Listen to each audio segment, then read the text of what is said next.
Gamer Feed Radio.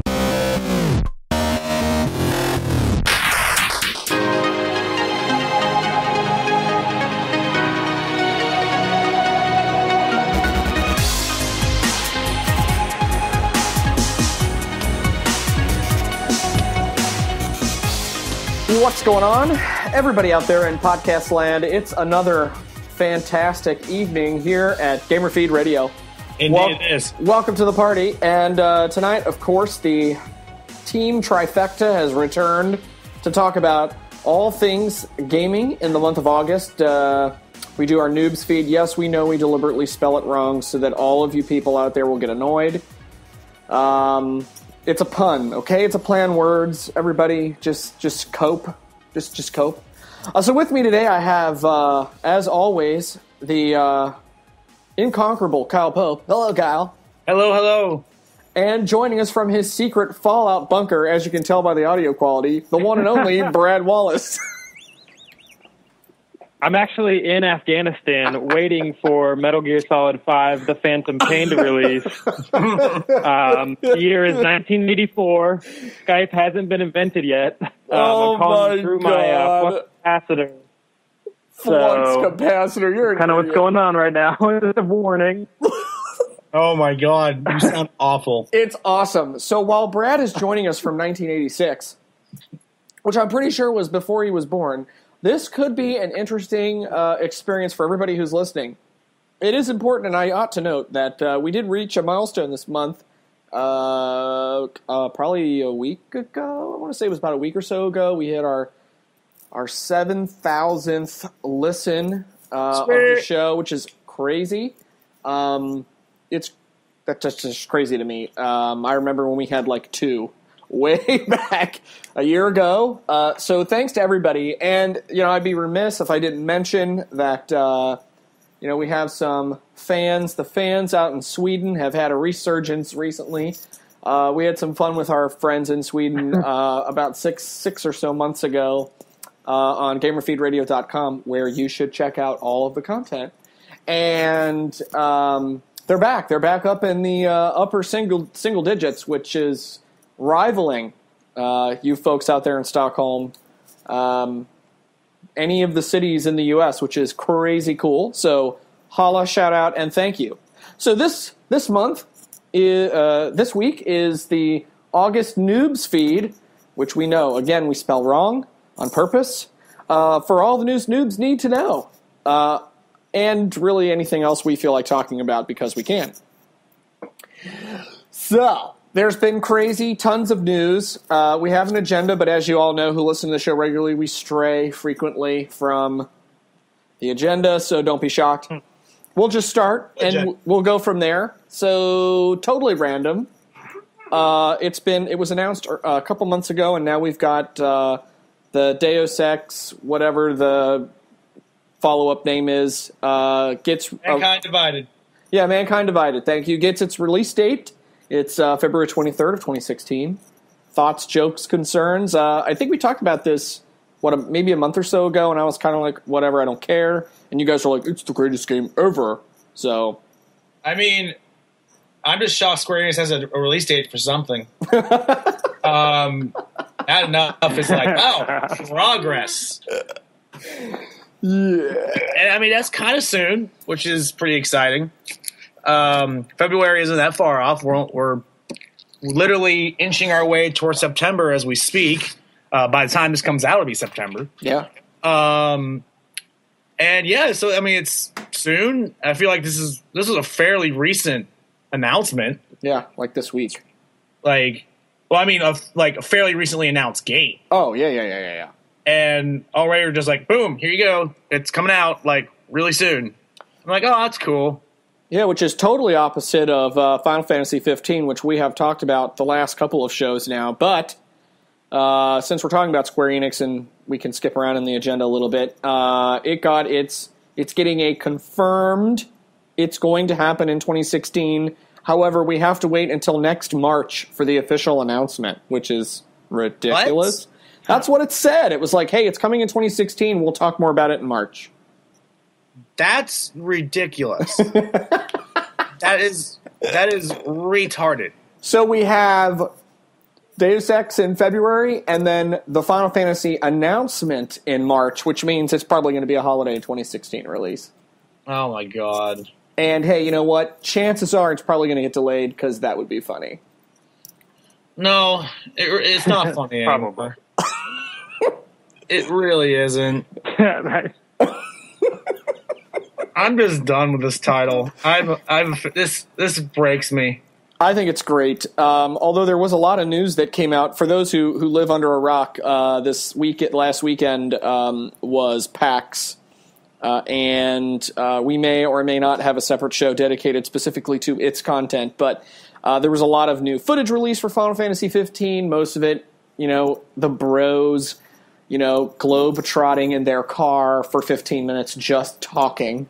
Well, yeah, at least they look like bros instead of like metrosexual boy band dancers. It's the Japanese thing, but I think for me, just seeing some of the footage and checking it out, I mean, my biggest thing is I don't know if I want to listen to 15 minutes of dudes talking in a car. Like, that doesn't sound cool to me. Although, I mean, it's beautiful and it looks great and the graphics are incredible. Who gives a crap? Like, I want to go blow something up or shoot a magic spell at somebody or chop them with a sword. Well, let's keep in mind a Snake Eater is about a 90% cutscene. So, I mean, can't be that. Okay, I mean, so that's fair. But I'm just saying, like, for all the hype, I mean, if I wanted a movie, I'll go spend $9 at AMC and watch Final Fantasy the movie 15. No, you won't. You will not do that. It's a lot cheaper than $60 for watching dudes drive around in a car. Riding around cars. Oh, yeah. Brad, from the Fallout shelter, your reconnaissance is? I'm kind of, not terribly surprised about the Deus Ex release date. It's actually, it's kind of funny that comes out the same day as the new Mirror's Edge, I think. I think that also comes out late February. Oh, yeah. But I don't know. It's not a game I didn't play the last, which I can't think of the name of it. I think that one was called Human Revolution, and this one's called Mankind Divided. Yes, it is. So I don't know. I'm kind of indifferent towards that game. I know it's supposed to be, the first two especially, are supposed to be like incredibly good. In fact, I was just talking about Warren Spector last show on the Disney show about, I think he was the one that made the first Deus Ex game, or like directed it, I should say. But yeah, maybe if it's good, I might check it out. But it's not like it's one of those things, kind of like Fallout, where it's not that I don't like it. It's just I've never got around to playing any of those. Yeah, I've never picked up the title ever. People tell me I should, and this might be a good time to do it. Honestly, there's November and December are gonna be my like freak out time for buying games because you got Star Wars and Fallout coming out. And then, I'm just kind of sitting around till all my favorite RPGs come out. So, Deus Ex Mankind Divided might be something I check out, just kind of see what's all about, and if it's a good game, and if it hold me over till much more anticipated things come out. On my radar. Not saying this isn't an anticipated game. I'm just saying on my radar, I've never experienced it. I might give it a try. Okay. No, I think that's fair. And, I think it's great that we're finally starting to get some concrete information about this stuff because, Square has been notoriously nebulous lately. Oh, I don't know. It's pushed. We don't know. It's pushed. We don't know. It's pushed. Like I said, it's like they're carving zeros and ones to the stone tablets. I loved that post. Did you check that? I mean, that got a ton of likes on our Facebook page. Just because it was random and funny. So feel free to post any more of that absurdly ridiculous commentary at a time of your choosing. I mean, that is literally all I do. Also, yeah. that article is coming out, I swear. I promised it last week and it still hasn't surfaced. That's because I'm lazy. But that's something that's happening still. So it's all good, and everyone, I'm sure, looks forward to its impending release. Yes. All right, on to the next topic. So go ahead. Like Square Enix, The pending release is questionable. We will see your article in holiday 2016. Yep, sounds about right. I think that sounds great. In the spirit of Squeenix, we should do that. Okay, next topic. So we've taken some time off talking about Destiny. There has been no shortage of them, and by them I mean Bungie, absolutely working the social media street corner like it's their job. You basically cannot get a video game magazine on a website, on regular news. I'm talking like Forbes, CNN, Time. Everybody's talking about Destiny. Sorry. No, I'm just saying everybody's talking about it. So the Taken King is like 2 weeks away. It's almost here. There's been so much updates. The whole user interface is changing in a week, literally a week. So you're actually going to see the update go in on like the 8th or the 9th of September, and then you kind of get to play with the new UI until the Taken King content is released on the 15th, which is kind of interesting. And all these changes and everything going on with the way you're going to be able to do weapons, and you can customize everything, and strikes are changing. Like even old ones you did in the past are all going to be different, and new subclasses and new everything. It's kind of crazy. So the item for Destiny on the agenda was they announced it was either today or yesterday that the raid, the biggest raid ever, as it's quoted by Bungie, has officially been delayed. So you buy the Taken King, you get the game with all the ability to level up to level 40 or whatever, but the raid isn't going to be included on day one. You're going to have to wait until some future time when they, I guess, patch it in. Thoughts about all things Destiny? Yeah.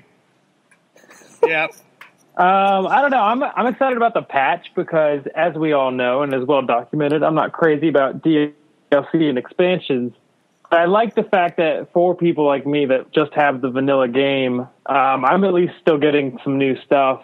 And even though it's been, a slow trickle unless you're feeding them money, it is kind of cool that they have given, Destiny support on a free level through patches and content updates and new Crucible stuff and, all kinds of little improvements. This sounds like it's finally like a big improvement, so I'm actually excited to go at least play around with some old strikes and stuff to see how the new, year 2, which they're calling it, which is hokier than hokey. But I'm kind of excited about that. The idea of a big raid is pretty exciting, but not enough to spend $40 on. Okay. No. Did you get all that? I did. We did, and my pause was for dramatic effect, really.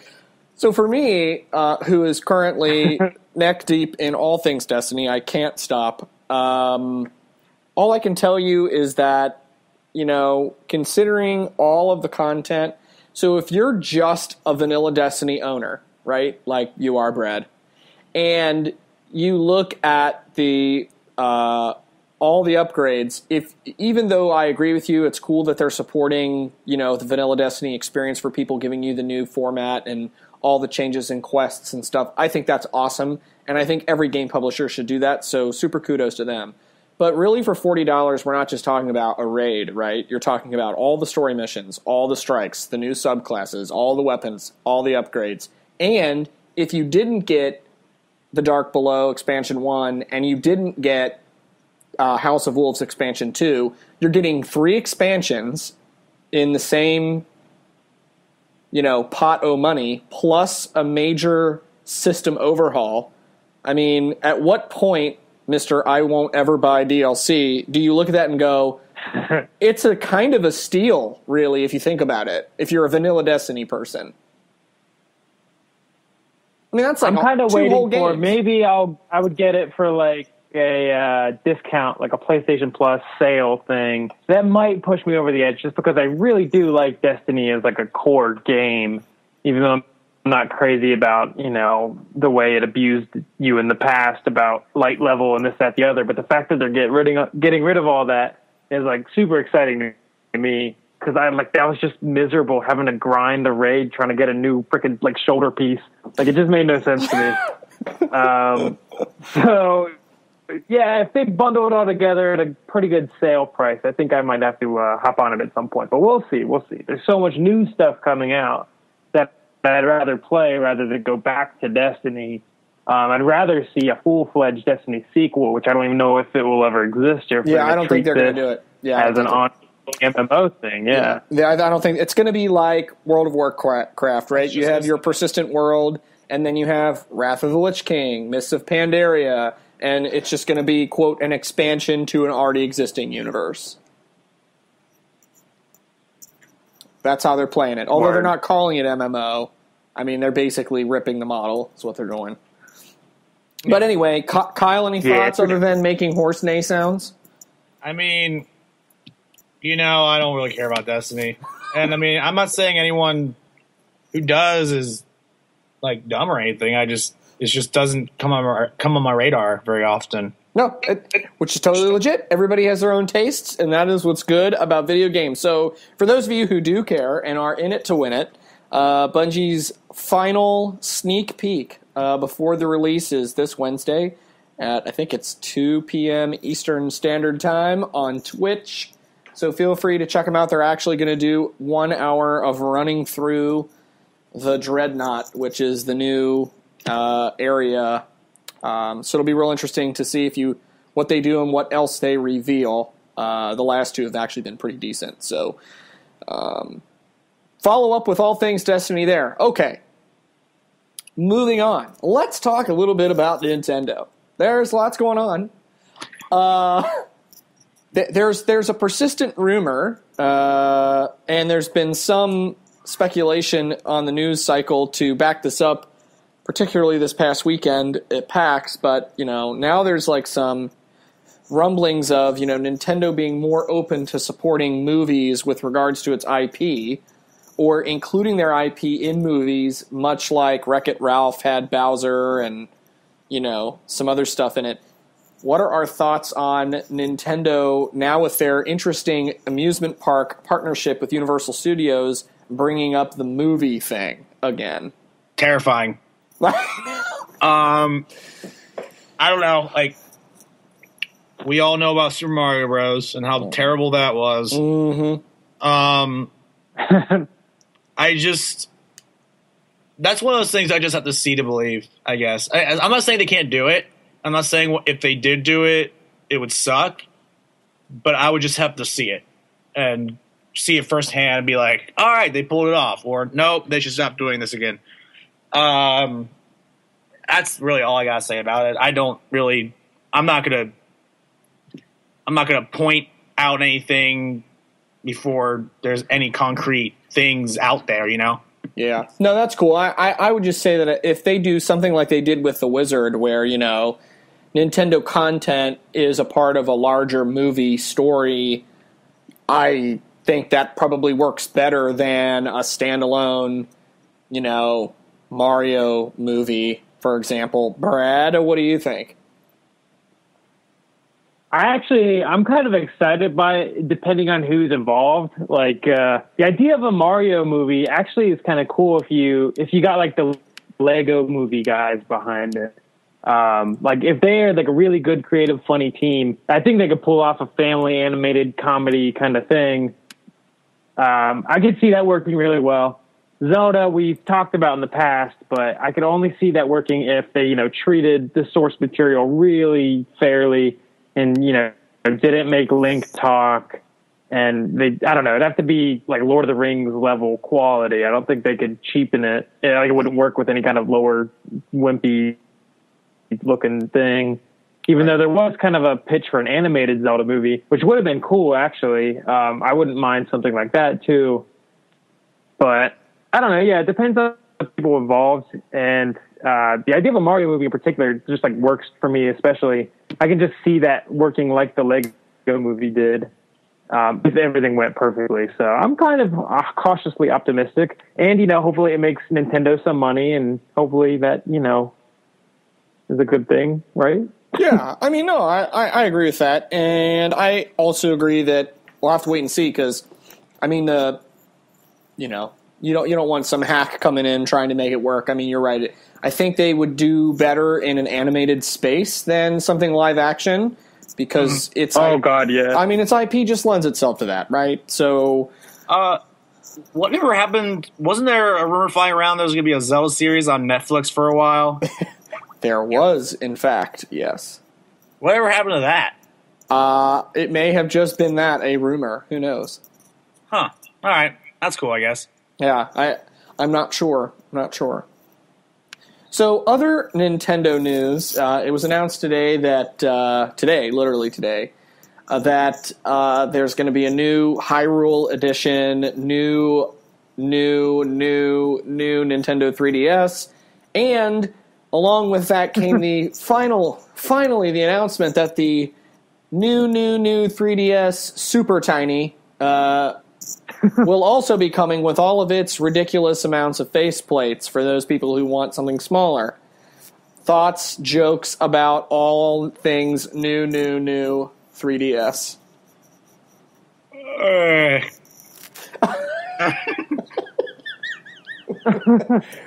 Yeah. No. I mean, it's fine. It's go for it. You go, Kyle. No, that's all I gotta say. It's fine. Whatever. All right. I'm really mad because I really wanted the smaller 3DS, which if you go back in the Gamer Feed Radio archives, you can hear me complaining about this. Oh, yeah. I really wanted the smaller one. I was actually looking to downgrade. I had a normal XL 3DS. I was going to get the smaller new 3DS because I think the price would have evened out a little if I sold my XL. Might have been able to eat the cost a little bit better than if I bought the new XL. So now I have a new XL, and I'm perfectly happy with it. I don't think I would get the small one now, but it just pisses me off that they do it like this, and the fact that it's only available with Animal Crossing Happy Home Designer is just so lame to me. Even though I do want that game, too. But, yeah, it just kind of sucks. Yeah. So, hooray that they're finally bringing it. For those people who absolutely must have it, go spend your monies, throw your rupees or your gold coins or whatever. Good luck. I'm pretty sure that they have, crisis therapy for wallet crying. Other Nintendo news, there was a pretty extensive gameplay walkthrough of the Zelda Triforce Heroes game. When we talked about this on the E3 show, was not at all kind to this particular game, which is also on the 3DS since we're talking about it. And, so, I mean, basically you throw your extra characters and you can use the boomerang to catch them and make them come across gaps and watch out for snowballs and other dumb things. Not really my bag. It kind of reminds me of Four Swords Adventures, just without other people. Thoughts? I mean, it's exactly Four Swords, like to a T almost, except there's 3 people now. Yeah, I mean, again, this just kind of comes back to what we have been saying about all these releases. It's just kind of a kick in the face, with the whole like trifecta of mediocrity at E3, where they just announced 3 new Mario, new Zelda, new Metroid, and it's just like, what the hell is all this crap? Like, Yep. Very underwhelming. I don't know. I'm out of yawns, so I mean, but if I could yawn, it would be the biggest yawn I could ever give. So yeah, I just think it's silly. That's just me. Bradley Q. Yeah, I don't know. I'm kind of in the same boat. Like, everyone knows that like Zelda's my favorite game series ever, and I'm just like the biggest Zelda fan you could ever think of. But this game just doesn't quite do it for me. It's in the spin-off world. It's like in the Hyrule Warriors and Four Swords Adventures category for me. Yeah, so it's not a real Zelda game. I'm not crazy about it. Yeah, but Hyrule Warriors was actually cool. Yeah, it was good. Yeah, but it doesn't have the magic of a real Zelda game is my point. It doesn't mean it's bad. It just means it's not as good as the rest of them. So I'm kind of indifferent. I might pick this one up, especially if it's in the bargain bin for $20 on Amazon someday. But yeah, I'm definitely not getting it at launch. I couldn't really care less about it. God, you're such a cheap bastard. So cheap. All right, jumping over the theme to of the day is you being cheap. Yeah, that is always the theme. Jumping over to the Wii U, there's been some interesting rumblings about Minecraft finally coming to Wii U. Do we care? Nope. That's all. Brad? Yeah, too little, too late. No. I mean, Minecraft's still big with the little kids, I guess, but like, I feel like it's kind of in the past in like the pop culture zeitgeist. Like, it's still big, don't get me wrong, but like, I don't think it's the phenomenon it was like, even 2 years ago. It's kind of on its downward swing, if I had to guess.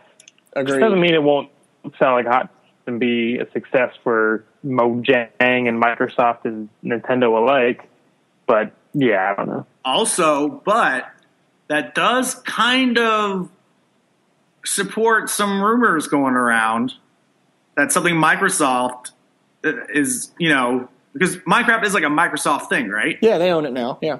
Yeah, so, and then they're giving it to Nintendo, and I don't know, this is just a rumor, but the whole NX thing, did we ever talk about that rumor? What, about the NX? No, me and Kyle talked about this off the podcast one day. I don't know if you want me to go forward with the theory, Kyle. I'll be happy to. Be my guest, Brad. Okay, so there's wishful thinking that I think it was Phil Spencer recently tweeted something like really positive about Nintendo. And it seems, I mean, he likes to be like good spirit, good character, good guy all around when it comes to the console wars, quote unquote. But it just seemed uncategorically positive about one of their basically direct competitors. So Phil Spencer's tweeted something about Nintendo all positive, but then people were really stretching and thinking that Nintendo and Microsoft might be teaming up for both of their next successor consoles, and they think the NX might be the Nintendo Xbox. Oh my! Because Nintendo, in the dire straits in the console world, home console world, no question about it. The Wii U is a failure by any standard. The Xbox has always been a disaster in Japan, just like ungodly terrible sales. So maybe the two of them get together. Nintendo's got the IP and the franchises, and Microsoft has the network and infrastructure and hardware and software. If those two came together, oh my God, it would just, annihilate Sony. Poor Sony would just be, completely wrecked. So it's kind of wishful thinking, but the fact that Phil Spencer is just like more than usual positive about Nintendo and just NX, what could NX stand for? It's obviously an acronym of some kind. Those two letters, just like DS, like, they kind of mean something somewhere in Nintendo. So it's just kind of interesting. It's fun to play around with, but there's not exactly, hard concrete evidence. That's right. It was just kind of like a fan speculation thing. Interesting. I mean, I want it to happen. Like, a lot. Like, a lot. Yeah, that would make me the happiest. Oh, and the other thing we talked about was Rare, because Rare was owned by Nintendo for so long. Now they're owned by Microsoft. Finally, things like Donkey Kong and, Benjo and GoldenEye that were kind of split up and on different systems, and Rare owns the K. Rool stuff, but Nintendo owns the Donkey Kong stuff for the Donkey Kong Country games. It was just kind of interesting that if those two came together and worked on stuff together, that Rare would be back home with Nintendo, and we get things like, character crossovers that we've all wanted for so long, and fun stuff. Very interesting, although highly unlikely, in my opinion. But hey, it could be interesting. We will see. I don't think it is. I do. I don't think that would work out, because usually Microsoft only operates under one set of terms, which is you will become one of us, not the other way around. And it's part of the reason why Bungie said piss off, and a bunch of other people. Smaller game studios have spun out of work with regards to Microsoft because, The comments are not flattering as to the way Microsoft does business. So I could easily see somebody like Nintendo getting taken advantage of, their IP being exploited in ways that really isn't what we expect from Nintendo. And while they may keep a team there, then they're just a subsidiary of Microsoft, and who wants that? I think that's bad for competition and ultimately bad for gamers, but that's just me. All right. We can disagree. One final thing on Wii U, or Nintendo, and this actually blends itself very nicely into the Brad soapbox of Metal Gear Solid 5. It was announced today, teased today, that a new teaser website has appeared for a game called Black Hound, which has been announced for a, quote, currently unannounced Nintendo console, as well as PS4 and Xbox One. There's a countdown on the website to September 11th, which is... That's kind of scary. It's interestingly creepy, but it does say at the bottom, Black Hound, this is quotes, Black Hound dash a blank blank game, end quote. And if you count the asterisks, it's the letters for Hideo Kojima. So it was confirmed that both Kojima and Guillermo del Toro were still planning to do some kind of new game after Silent Hills PT got canceled.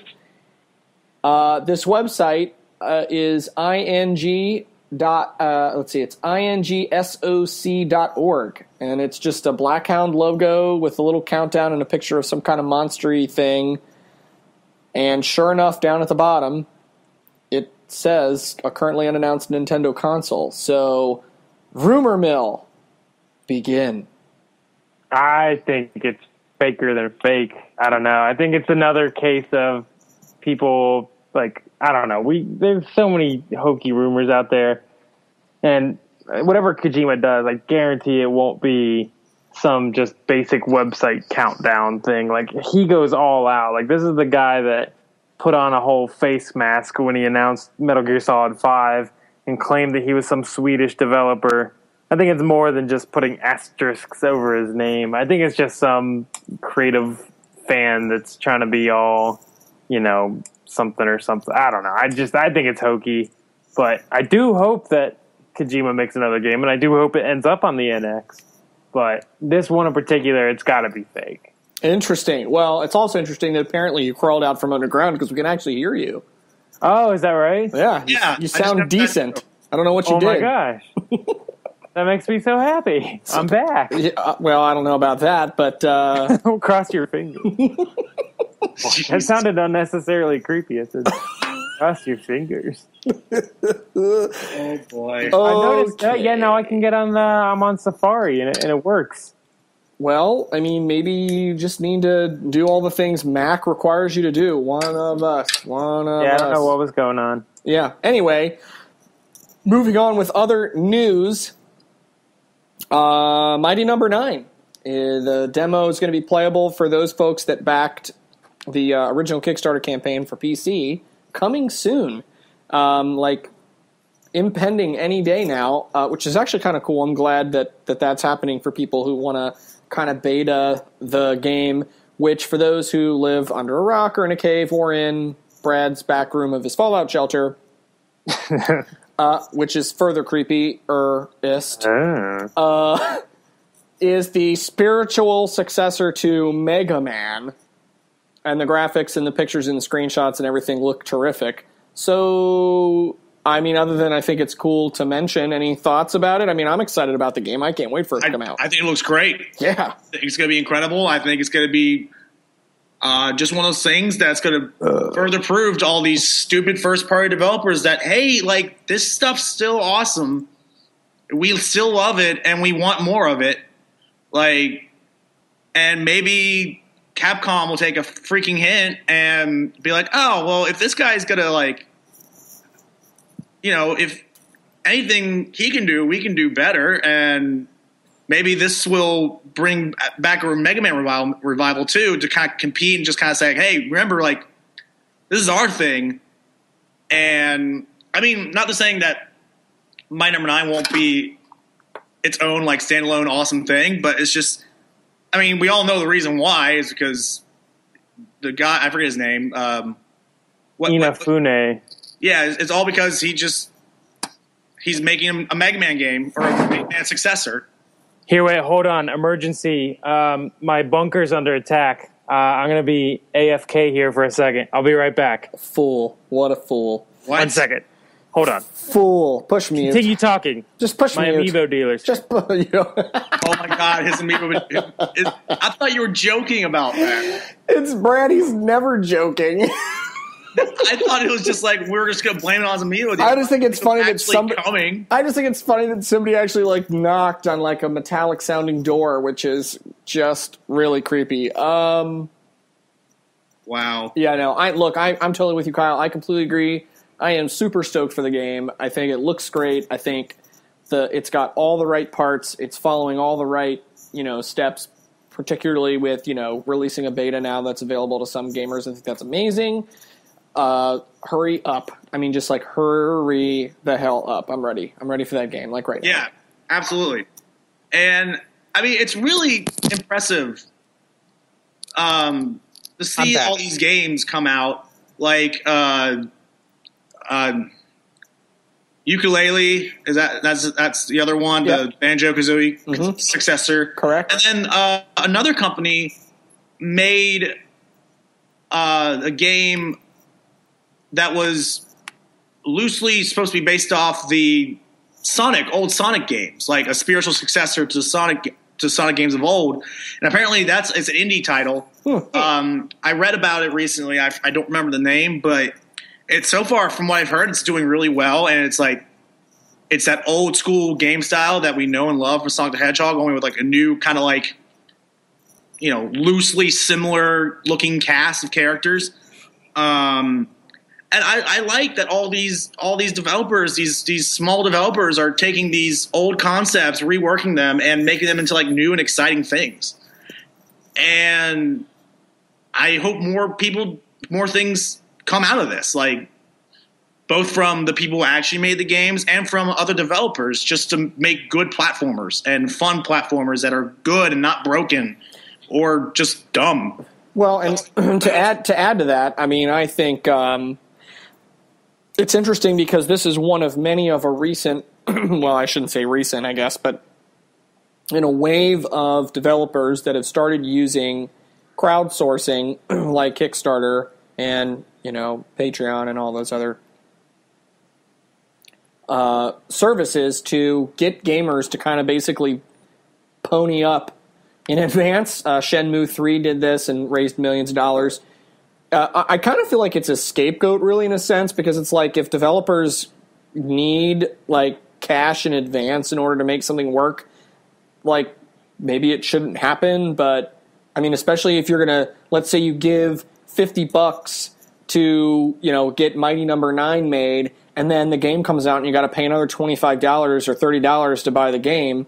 That's stupid. Like, why are you paying twice or three times? Or I mean, if you're one of those top tier givers, you're paying a fortune. Yeah, but there's a reason gamers are investing so much of their time and money into this. It's because they want these games to keep existing. No, I agree. In a time where they don't really exist. I mean, you got, as far as like first party developers, you got all of Nintendo, and then Little Big Planet for Sony. And those are the only franchises that really still have like this old mentality of gaming, that just solid, simple, good games. And we've ranted, specifically me and you, Nick. We have ranted about this kind of topic dozens of times on this show about how these big first party releases that are promising the world and end up being empty and just jack shit. Yeah. And then you have these tiny little developers who can raise millions of dollars just because they are promising people just a simple, good game. And to me, that's both like inspirational and sad, because it's cool that developers and gamers are coming together to make sure these games are made and that they are successful. But at the same time, it's just like, why are we the gamers, the ones who have to make this kind of shit happen? No, I totally agree. I totally agree with you. Brad? Yeah, no, I agree also. I'm not crazy about Kickstarter in general, but the fact that people like the old Rare team that are now making Yooka-Laylee and Kiji, whatever, Inafune, that made Mega Man gets to make Mighty Number 9. It's kind of cool. I like that. And even if my Lord and Savior Hideo Kojima goes to Kickstarter, I'm going to be the first one dropping my pre-order of whatever concept he could even come up with. So I don't know. Yeah, it's kind of sucky that Kickstarter has to be the way that a lot of these things get made. But we just saw Cliffy B actually. Oh, wasn't even planning on bringing this up, but it just came up in my brain as I was going down this trail. Cliffy B, he's kind of outspoken against Kickstarter for not like outspoken against it, but like he wanted to prove that he could go independent and still get a publisher and go the old school way, the way you quote unquote should be going. So he has a new game that was just revealed over last week called Lawbreakers, and I think it looks awesome. It's this free-to-play arena shooter, which are now like a dime a dozen, class-based, hero-based shooter. But this one looks like the best one yet. The graphics are like insanely good for being alpha, and I don't know. I'm really excited about all the little video clips I've seen because I follow him on Twitter, and he's been like retweeting all of them and stuff. So I'm excited about that, but that's a case of a game maker who's known for Unreal Tournament and Gears of War and ended up going independent like all these other guys have, but didn't have to use Kickstarter. He got a publisher that's some free-to-play publisher that's a big deal. They do like Maple Story or whatever. But that's kind of cool, and it's tying in some other new news. For all you PC gamers out there who say we don't bring up PC gaming news, Lawbreakers is a PC gaming exclusive. So there. None you're complaining. Our one PC plug out of our many Sony and Nintendo plugs. It's all good. Well, just everybody Metal can Gear shut their Solid face. 5 is also available on PC for all you PC players out there. Oh, and my God. by all accounts, the PC one is actually the best version of the game. So, yeah, if you have the rig, definitely go that route because it sounds amazing. Agreed. All right, another one that came out in the last week or 2 weeks with some great reviews is this Until Dawn game, which is kind of like, for those who are completely unfamiliar, I'm speaking of the PS4 version, it's basically like a bunch of teenagers in a scary movie concept, like Scream or whatever. Oh, rest in peace, Wes Craven. That makes me sad. I know, homage. And but anyway, so you're a bunch of these teenagers, and the game is apparently super. It's got some great scary moments, and it's all choice-based. So you go through the game, you make a choice, you can't undo it, you can't go back and make a different choice on the same game until you've completed the game. So you're basically kind of stuck with whatever choice you make, and then after the game is completed, you can go back and play it again and make different choices. And all the choices that you make have completely different outcomes in the way the story happens. So apparently, it doesn't take very long to beat the game. It's like I forget what they said, like 4 to 6 hour, quote, experience. I liken it to putting your friends in a dark, scary room and making all of your girlfriends play this game, because I think that would be hilarious. That sounds amazing. Doesn't it? And actually, I jokingly said to my wife, I was like, hey, there's this game coming out that I totally think that she would like. And she was like, is it scary? And I said, yes. And she's like, I think I'm going to have to drop $60. So the market is definitely there. But anyway, that's kind of what it is. If you haven't checked out any of the gameplay, I mean, it looks great. There's actual, some pretty quality voice acting in the game from like credible people, and the story apparently is pretty good. It kind of makes me think of like I said, like a scary movie, just itching for more sequels, because it's so situational, it's so condensed, and I mean, even though there's replayability because it's a choice engine type game, I think that's cool. So, Have either of you guys seen anything about it, or? Yeah, as the quote-unquote resident horror expert, that game's kind of been on my radar for a long time. Like, it was announced on the PS3 like way longer. Yes, you're right. Yeah, so I was kind of interested way back when they announced it then. It's just like this, you get to play a slasher movie where you're running from this killer and different people can die depending on what happens. It sounded really cool. But then it was kind of this like too serious for its own good. Now they've kind of made it this like kind of campy, goofy like teen slasher thing where they're like making jokes like, well, let's go have sex in the cabin and like stupid stuff like that. So they're kind of having fun with it, being silly. But yeah, the game itself looks fun. It looks a lot like Heavy Rain, which I really enjoyed on PS3, even though it's kind of a divisive game. But I really like that kind of game where anything can happen and there's many different endings based on what you choose. And I love the fact that in Until Dawn, from what I've read, you can't make checkpoints or like you can't manually save your game. Correct. It's meaning there's no way to go back and see the different branching paths. The only way is to just replay the game entirely, which sounds awesome to me. Yeah, it's kind of like... People might complain, but I think it sounds sweet. I think it sounds good, but if you think about how short the total gaming experience really is, it kind of reminds me of like Journey a little bit, where it's a short game, there's lots to explore, you can do different things, and I mean, minus the serious choice engine, which sounds really good.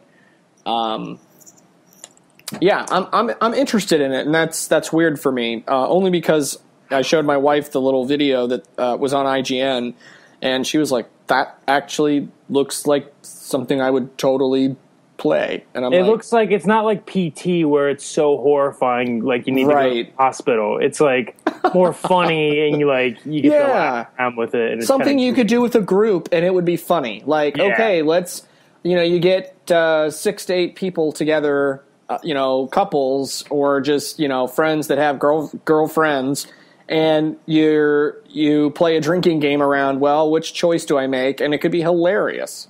Yeah, actually what it also reminds me of is, this is going to sound so embarrassing and hilarious, but I'm going to go for it. You guys, you have to bear with me. Bearing. So my girlfriend, who Kyle knows, but you've never met yet, she's not like a hardcore gamer, but every once in a while, like everyone's significant others, regardless of their gender, maybe there's a game like you were just talking about where it kind of piques your significant other's interest, and you're like, all right, well, let's play it together, since, it's not like something I would necessarily play, but she thought it looked cool, so we gave it a shot. But the game really that I'm talking about, this is like the most horribly embarrassing thing ever. She and I kind of thought it was hilarious and wanted this game called Hatoful Boyfriend. Have you ever heard of Hatoful Boyfriend? Either of you?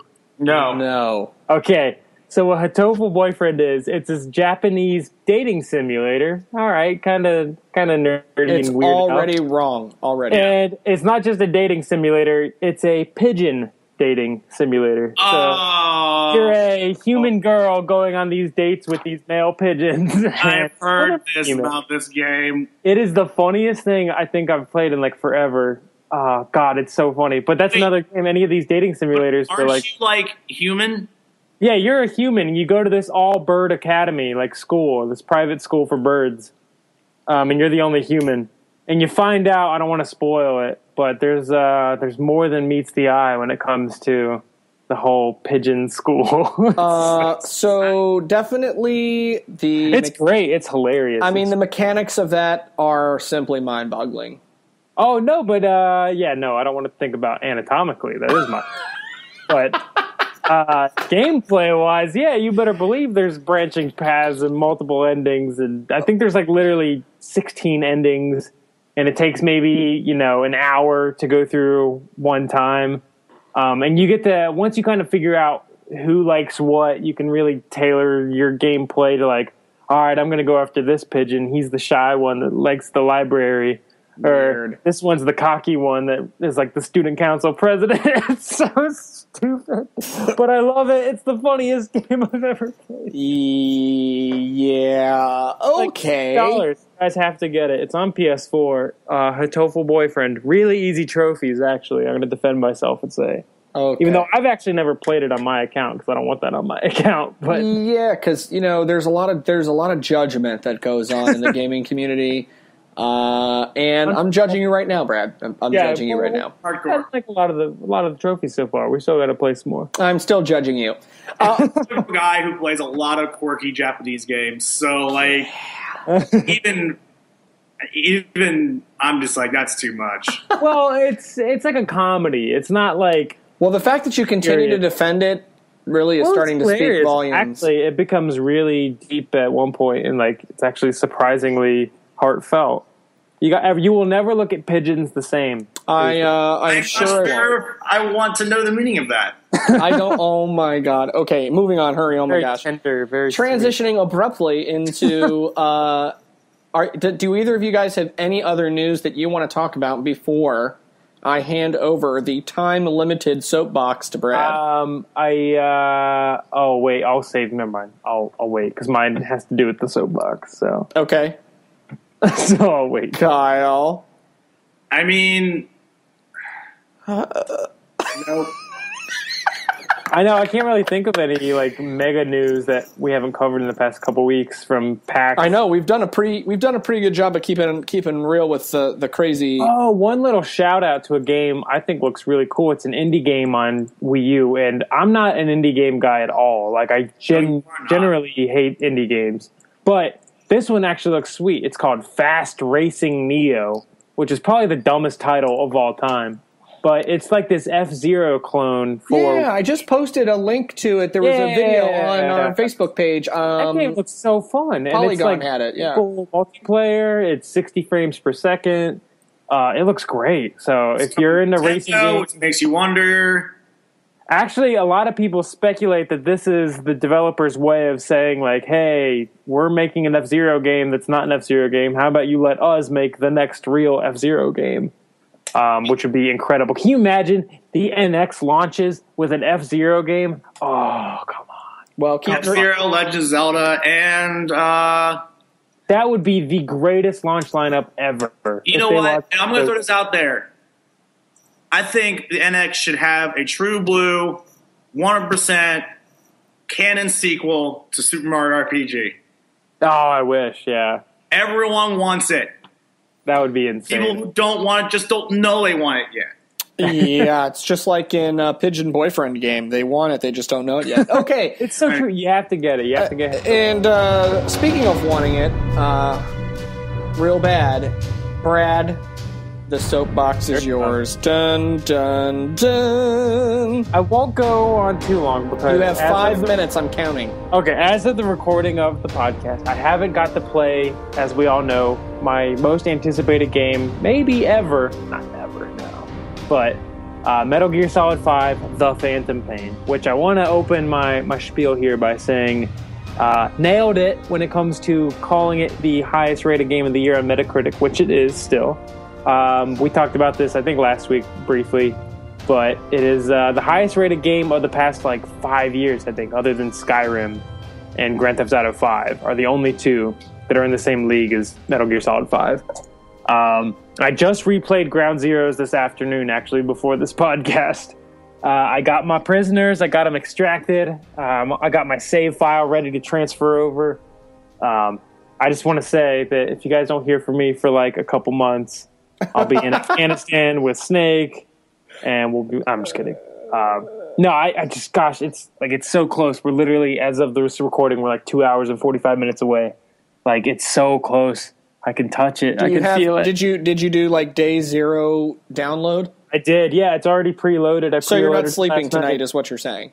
Oh, I know. I have to get up early tomorrow, but I at least budgeted in an hour and a half of playtime tonight. Of course you did. Which will turn into 5. Which will turn into 3 in the morning. Probably. That's right. So Brad will be a very tired boy tomorrow. Wow. Oh, that's okay. So since it's getting great reviews, just give us, you still have 3 minutes and 52 seconds.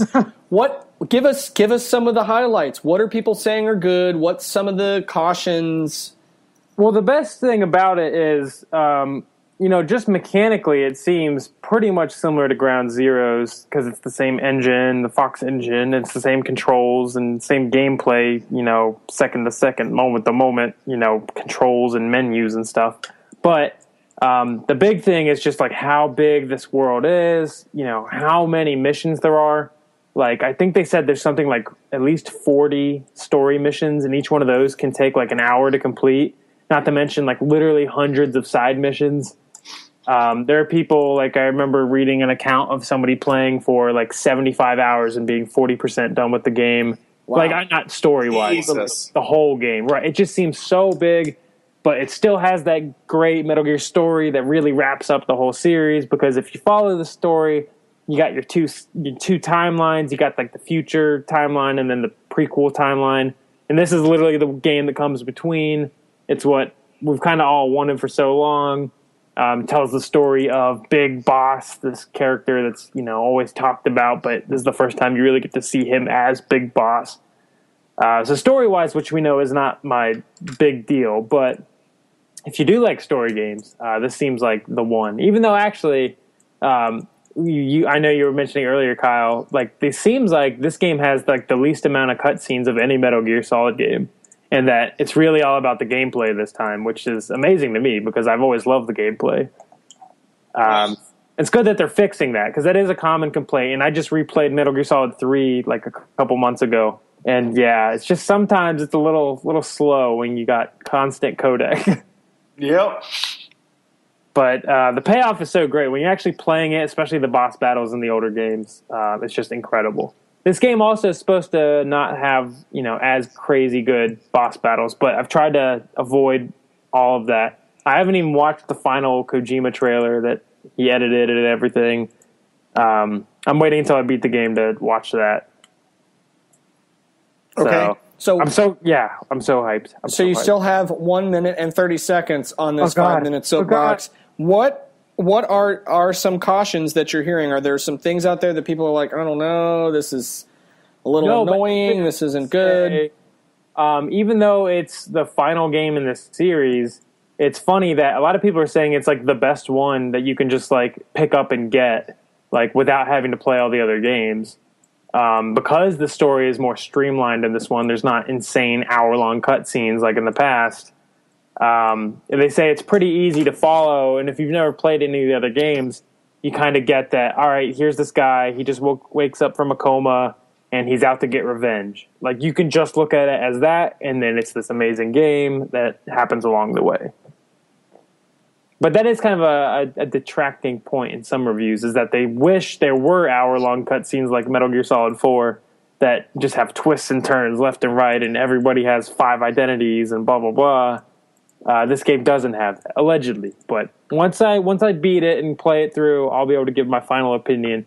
But this seems like the game to beat this year, and maybe Fallout 4 and Battlefront are the only two that can come close. So in the 15 seconds remaining, very quickly, what's the thing you're most looking forward to? Go.